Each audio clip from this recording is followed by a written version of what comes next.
Maar de vraag is, hoe zet je de volgende stap van sympathieke, kleinschalige initiatieven naar een solidair geldsysteem op grotere schaal? Een systeem dat immuun is voor de virtuele goocheltrucs die ons de crisis gebracht hebben.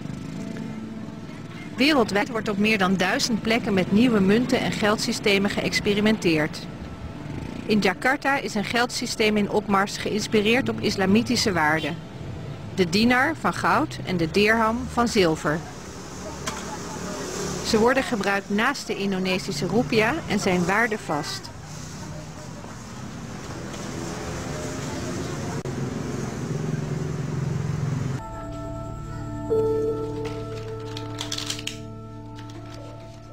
Dulu tahun 2000 saya punya rekening di Bank Muamalat. Gunanya untuk dulu saya pikir untuk mempermudah transaksi, karena saya juga menerima pembayaran lewat transfer, cek dan sebagainya. Jadi saya pikir itu memudahkan saya ketika saya diberikan kartu kredit, kartu plastik untuk mengambil di ATM. Saya pikir saya mudah. Ternyata setelah saya sadar bahwa bank ini tidak bermanfaat, akhirnya saya memutuskan berhenti untuk tidak menggunakan rekening dari tahun 2004. Jadi karena apa? Karena dengan adanya saya punya rekening di situ, aset saya hilang secara nilai belinya. Secara nominal tetap, tapi secara daya belinya hilang. Makanya saya putuskan untuk menarik seluruh rekening saya dan saya jadikan dinar dan dirham.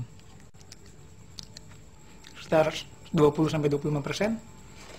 Maka nilai aset saya tetap bertahan, tapi nilai rupiahnya semakin tinggi. Jadi itulah saya bisa menyelamatkan aset-aset saya. Jadi saya bisa membeli bahan bangunan, pendidikan dan lain-lain dengan tanpa mengurangi nilai aset. Bagaimana kalau saya tetap disimpan uang di bank, maka saya akan kehilangan banyak. Marah nggak Mas sama sistem bank-bank sekarang ini?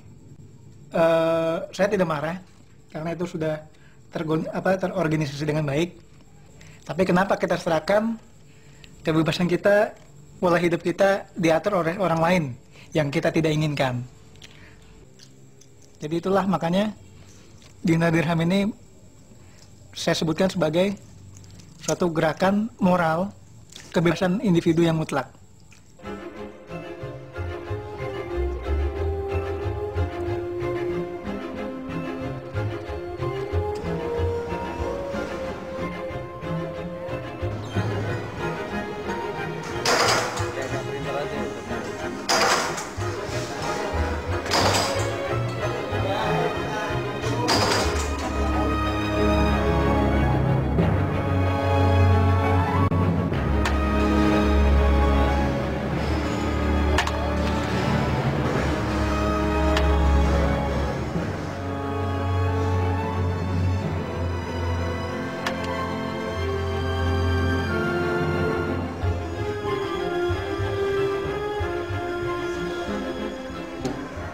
Sekarang dengan keluarnya uang 2000, parkir harus menjadi 2000. Tanpa kita sadari, kemampuan kita membayar berkurang paruh. Uang 500 rupiah sudah tidak laku sekarang, karena beli kerupuk pun sudah 1000 sekarang. Jadi lama-lama 100.000 pun akan hilang nilainya.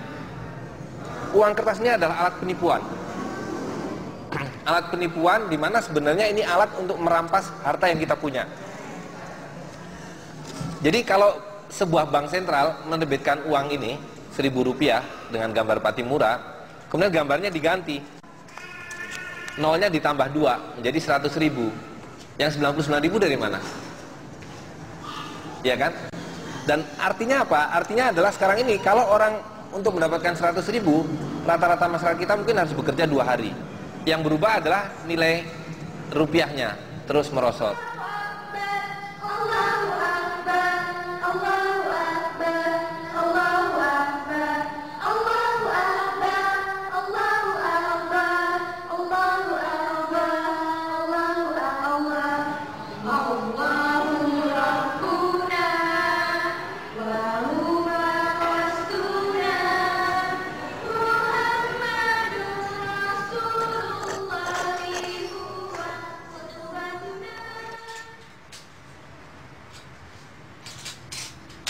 it's hard to get an exact figure at the moment, but in the last 10 years, probably it's more than 50,000 coin has been distributed.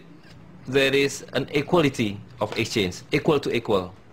In other words, it can only be met by exchanging commodity with commodity. So if you want to exchange a head of goat, then you need, or you must get as an exchange other commodity that has a similar value, and that can be best served by gold or silver.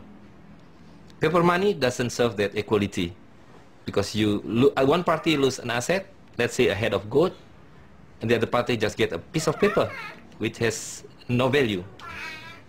When we minted the dinar for the first time 9 years ago, it was only worth 1, 2, 3, 4 pieces. These 4 pieces, about 400,000 rupiah. Today, you need 15 pieces of this paper money, 1,500,000 rupiah to get 1 dinar. 1,500 years ago, 1 dinar equals to 2 head of gold. And today, if you go everywhere in the world, you can buy 2 heads of gold with 1 gold dinar, right? While a coin of dirham, the silver coin, you can have 1 head of chicken. Some people see it like a story of this king with no clothes, right?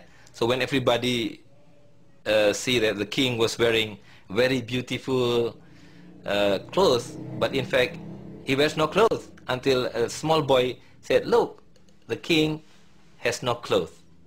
It's the same thing with this paper money, that we are told that this is wealth which has a values on it, until someone says, look, this is just a piece of paper, no value on it.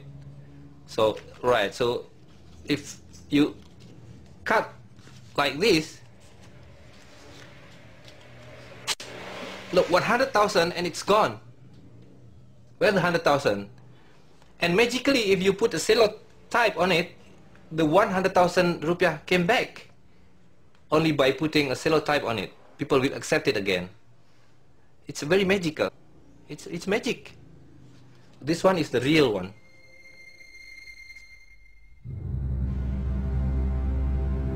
The current system is not only unsustainable, but it's collapsing. So we have to be prepared with other system which can be sustainable and more stable. The banking system is a crime, and the bankers are the criminal. The current system is taken for granted as the only system available. It is not only unsustainable, it is unjust, and it's collapsing. So we have to find the better alternative. We have it. In Islam, you have to prevent wealth to be circulated among the rich. And what is happening today is that the wealth, the real wealth, which is gold and silver, are only sitting amongst the wealth vault, while the people are getting the worthless paper money. Now what we are doing is reverse the process. We return the paper money to the banking system and take out the gold and circulate it to the hands of the people. Now the people will have the real wealth within their hands.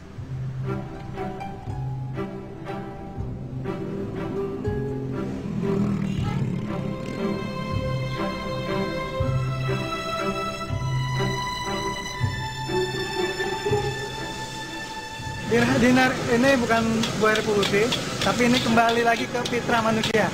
Jadi manusia disuruh memilih, jadi tidak dipaksakan. Jadi dia memilih antara yang berlaku dengan yang tidak berlaku, antara yang stabil dengan yang tidak stabil, antara tetap dengan inflasi. Jadi mereka memiliki dua pilihan. Ini adalah untuk sebagai gerakan freedom and justice.